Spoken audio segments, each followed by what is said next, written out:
The best way to boost your conversions and increase your profit is to work with your ideal client. In today's video, we're going to give you 5 action steps that'll help you attract your ideal client in your coaching and real estate business.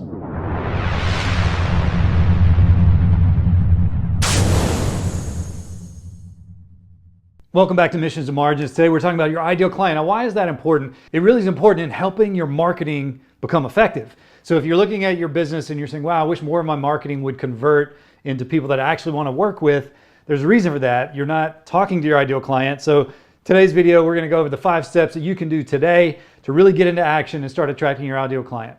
Number 1, and it seems quite obvious, that it is to define who your ideal client is. Create your avatar, so to speak. And what you want to do in this case is really dive deep on their behavior. What is the big problem they have, the pain point they have that you would be solving? So a lot of people go through their avatar and they create this character and they know all about it, but they never really get into the nitty gritty and the juicy problems that they have. And once you understand the problems that your avatar, your ideal client has, you can craft solutions and marketing and messaging that actually attract them. So identifying who this person is that you're going to be going after is vital, and you got to spend a lot of time doing that and really get to understand them. I think it always helps if you do this.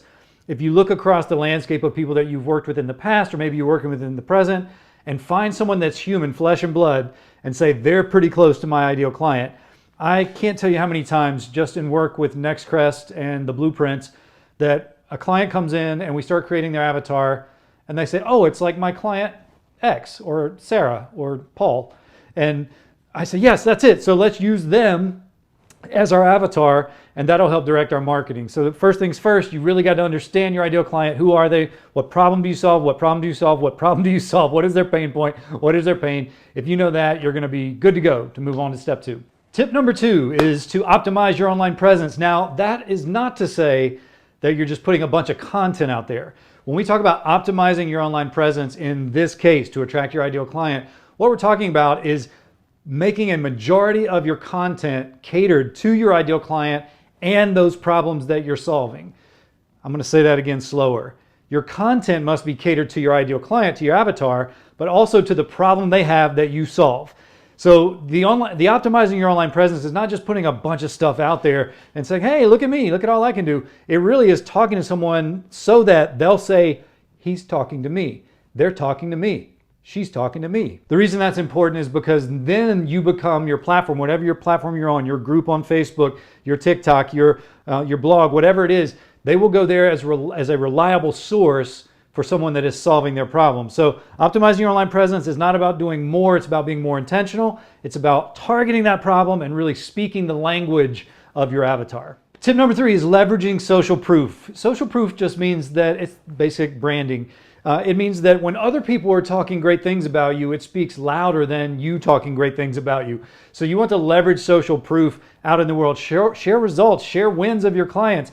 You know, you see them all over your website, but you don't see them on social media. Why not? That's where people are consuming it. So sharing social proof really does a couple things if you really think about it. Let's say someone says, oh, you should go eat at this restaurant. What's the first thing you do? You go to the reviews of the restaurant, even if someone you love and trust tells you to go there. So social proof carries weight in the fact that it echoes and anchors in your message as being valid. So that's why you want to collect testimonials. Now, how do we collect testimonials? When do we collect testimonials? Testimonials are the number 1 tool that people use, especially in coaching and real estate, that says, hey, I'm really good at what I do. You should probably consider using me if you have this problem, that problem, or the other problem. And so collecting testimonials from results is vital, and then sharing those testimonials. Now, a lot of people just put testimonials without a name or a face attached to it. I kind of think you should probably share the person's first name, last initial, share a picture if you have it. Make it a real person. Make it where it feels like a reliable source, and it doesn't feel like something you just conjured up out of thin air, or you had your spouse or your partner say, hey, yeah, they're great. You know, of course they're going to say that. But collecting testimonials as social proof is oftentimes the difference in a business thriving and not. So you want to collect testimonials early, all along the process, and make them aimed at the problem you're solving. So don't have a testimonial that says, I'm a nice guy. That doesn't help anybody. Have a testimonial that says, I chose to work with Kevin and the blueprints, and we made X number of dollars in the first 30 days, and that's exactly what he said was going to happen, and I'm continuing, and I love that.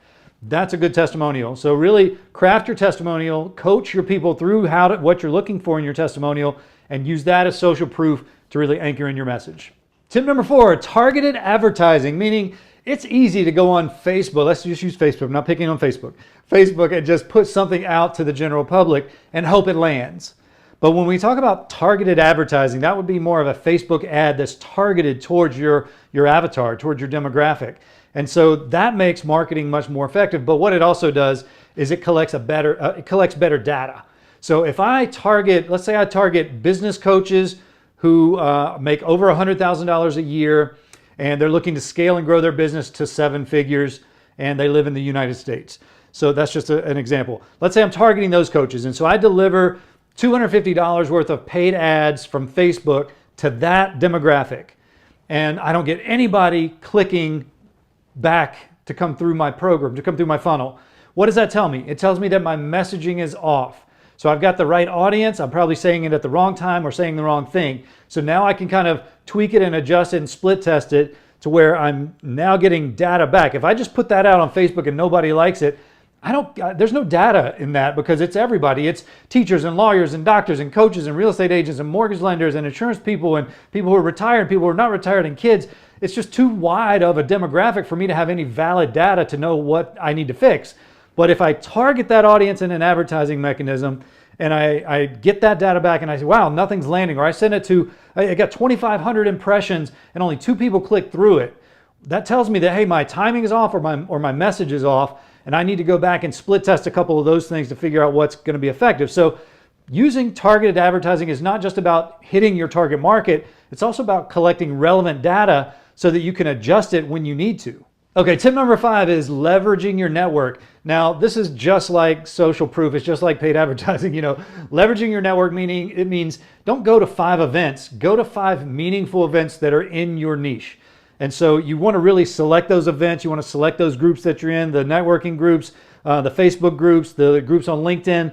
Select those groups so that they are in your niche. Where's the biggest population of your avatar hanging out? Go there. Makes sense, right? Go there. Makes sense. Put a billboard on the busiest street in town, not on a dead-end cul-de-sac. So when you're looking at leveraging your network, it really is about asking yourself a couple questions. 1, does my avatar hang out here already? Or am I going into an event and I'm going to have to sell people on what I do? I want people to already believe in what I do. I just want to convince them that I'm the person and that I solve their problem. And that makes a lot more sense. So leveraging your network through events and through opportunities and speaking, you got to make sure the audience is right. And I tell people all the time, when a speaker comes to me and they say, hey, I'd like to work on my keynote, no problem. One of the things that really makes that keynote work has nothing to do with you, has everything to do with who you're putting that keynote in front of. And I do an event every year. It's a wonderful event down in Tampa, Florida.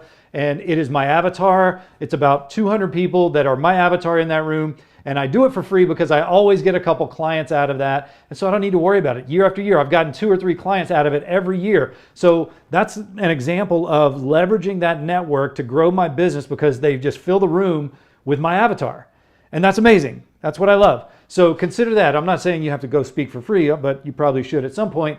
But what I'm saying is use your network in a leveraged way. If the room is full of your avatar, you're going to find great success. All right, there you have it. 5 tips you can use today to leverage your marketing to really convert more, to get more sales, to make more profit, but also to work with people that you enjoy working with. That's the whole point of it. If you're working with people you enjoy working with, they're going to enjoy the experience. They're going to enjoy everything that you're putting them through, everything that you've got for them. It's going to be a lovely experience for both people, and your service will go up, your client experience will go up. So that's why it's really important to do that, to target your audience effectively. My name is Kevin. I'm the founder of NextCrest. If you have any questions, please hit the comments below. Don't forget to give me a like, subscribe to the channel if this video was beneficial, and always remember, if you've got someone out there who's trying to grow their business, this video might help them. Please share it with them. I'd love to hear from them and have them join our community. Take care. See you next time.